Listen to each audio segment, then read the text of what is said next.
ओम श्री गणेशाय नमः। हर हर महादेव। सती और शिव के द्वारा अग्नि की परिक्रमा, श्री हरि द्वारा शिव तत्व का वर्णन, शिव का ब्रह्मा जी को दिए हुए वर के अनुसार वेदी पर सदा के लिए अवस्थान तथा शिव और सती का विदा हो कैलाश पर जाना। ब्रह्मा जी कहते हैं, नारद, कन्यादान करके दक्ष ने भगवान शंकर को नाना प्रकार की वस्तुएं दहेज में दी। यह सब करके वे बड़े प्रसन्न हुए। फिर उन्होंने ब्राह्मणों को भी नाना प्रकार के धन बांटे। तत्पश्चात लक्ष्मी सहित भगवान विष्णु शंभु के पास हाथ जोड़कर खड़े हुए और यूं बोले, देव देव महादेव दया सागर प्रभु तात, आप संपूर्ण जगत के पिता है और सती देवी सबकी माता है। आप दोनों सत्पुरुषों के कल्याण तथा दुष्टों के दमन के लिए सदा लीला पूर्वक अवतार ग्रहण करते हैं। यह सनातन श्रुति का कथन है। आप चिकने नील अंजन के समान शोभा वाली सती के साथ जिस प्रकार शोभा पा रही हैं, मैं उससे उल्टे लक्ष्मी के साथ शोभा पा रहा हूँ। अर्थात सती नील वर्णा तथा आप गौर वर्ण है, उससे उल्टे में नील वर्ण तथा लक्ष्मी गौर वर्णा है। नारद में देवी सती के पास आकर ग्रह सूत्र तक विधि से विस्तार पूर्वक सारा अग्नि कार्य कराने लगे।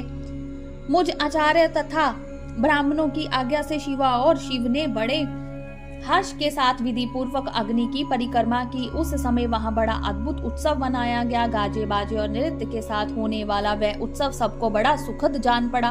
तदनंतर भगवान विष्णु बोले, सदाशिव, मैं आपकी आज्ञा से यहाँ शिव तत्व का वर्णन करता हूँ। समस्त देवता तथा दूसरे मुनि अपने मन को एकाग्र करके इस विषय को सुने। भगवान, आप प्रधान और अप्रधान प्रकृति और उससे अतीत हैं। आपके अनेक भाग है, फिर भी आप भाग रहित हैं। ज्योतिर्मय स्वरूप वाले आप परमेश्वर के ही हम तीनों देवता अंश हैं। आप कौन, मैं कौन और ब्रह्मा कौन है? आप परमात्मा के ही ये तीन अंश हैं जो सृष्टि, पालन और संहार करने के कारण एक दूसरे से भिन्न प्रतीत होते हैं। आप अपने स्वरूप का चिंतन कीजिए। आपने स्वयं ही लीला पूर्वक शरीर धारण किया है। आप निर्गुण ब्रह्म स्वरूप से एक है। आप ही सगुण ब्रह्मा है और हम ब्रह्मा, विष्णु तथा रुद्र तीनों आपके अंश हैं। जैसे एक ही शरीर के भिन्न भिन्न अवयव मस्तक, ग्रीवा और नाम धारण करते हैं, तथापि उस शरीर से वे भिन्न नहीं है, उसी प्रकार हम तीनों अंश आप परमेश्वर के ही अंग हैं, जो ज्योतिर्मय आकाश के समान सर्वव्यापी एवं निर्विकल्प स्वयं ही आप धाम, पुराण, कूट, सत्य, अव्यक्त, अनंत, नित्य तथा दीर्घ आदि विशेषणों से रहित निर्विशेष ब्रह्म है। वही आप शिव है अथवा आप ही सब कुछ है। ब्रह्मा जी कहते हैं, मुनीश्वर भगवान विष्णु की यह बात सुनकर महादेव जी बड़े प्रसन्न हुए। तदनंतर उस विवाह यज्ञ के स्वामी यजमान परमेश्वर शिव प्रसन्न हो लौकिक गति का आश्रय ले हाथ जोड़कर खड़े हुए और मुझ ब्रह्मा से प्रेम पूर्वक बोले। शिव ने कहा, ब्राह्मणे,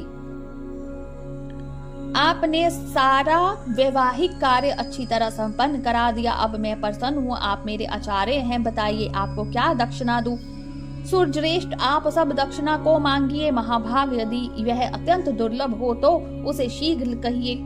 मुझे आपके लिए कुछ भी अदेह नहीं है। मुने भगवान शंकर का यह वचन सुनकर मैं हाथ जोड़ विनती चित्त से उन्हें बारंबार प्रणाम करके बोला, देवेश, यदि आप प्रसन्न हो और महेश्वर, यदि मैं वर पाने के योग्य हूँ तो प्रसन्नता पूर्वक जो बात कहता हूँ उसे आप पूर्ण कीजिए। महादेव, आप इसी रूप में इसी वेदी पर सदा विराजमान रहें, जिससे आपके दर्शन से मनुष्यों के पाप धुल जाए। चंद्रशेखर, आपका सानिध्य होने से इस वेदी के समीप आश्रम बनाकर तपस्या करूं, यह मेरी अभिलाषा है। चैत के शुक्ल पक्ष की त्रयोदशी को पूर्व फाल्गुनी नक्षत्र में रविवार के दिन इस भूतल पर जो मनुष्य भक्ति भाव से आपका दर्शन करे, उसके सारे पाप तत्काल नष्ट हो जाएं, विपुल पुण्य की वृद्धि हो और समस्त रोगों का सर्वथा नाश हो जाए। जो नारी दुर्भगा, वंद्या, कानी अथवा रूपहीना हो, वह भी आपके दर्शन मात्र से ही अवश्य निर्दोष हो जाए। मेरी यह बात उनकी आत्मा को सुख देने वाली थी। इसे सुनकर भगवान शिव ने प्रसन्न चित्त से कहा, विधात, ऐसा ही होगा। मैं तुम्हारे कहने से संपूर्ण जगत के हित के लिए अपनी पत्नी सती के साथ इस वेदी पर सुस्थिर भाव से स्थित रहूंगा। ऐसा कहकर पत्नी सहित भगवान शिव अपनी अंश रूपनी मूर्ति को प्रकट करके वेदी के मध्य भाग में विराजमान हो गए। तत्पश्चात सब जनों पर स्नेह रखने वाले परमेश्वर शंकर दक्ष से विदा ले अपनी पत्नी सती के साथ कैलाश जाने को उदित हुए। उस समय उत्तम बुद्धि वाले दक्ष ने विनय से मस्तक झुका हाथ जोड़ भगवान वृषभध्वज की प्रेम पूर्वक स्तुति की। फिर श्री विष्णु आदि समस्त देवताओं, मुनियों और शिव गणों ने नमस्कार पूर्वक नाना प्रकार की स्तुति करके बड़े आनंद से जय जयकार किया। तदनंतर दक्ष की आज्ञा से भगवान शिव ने प्रसन्नता पूर्वक सती को वृषभ की पीठ पर बिठाया और स्वयं भी उस पर आरूढ़ हो वे प्रभु हिमालय पर्वत की ओर चले। भगवान शंकर के समीप वृषभ पर बैठी हुई सुंदर दांत और मनोहर हास वाली सती अपने नील श्याम वर्ण के कारण चंद्रमा में नीली रेखा के समान शोभा पा रही थी।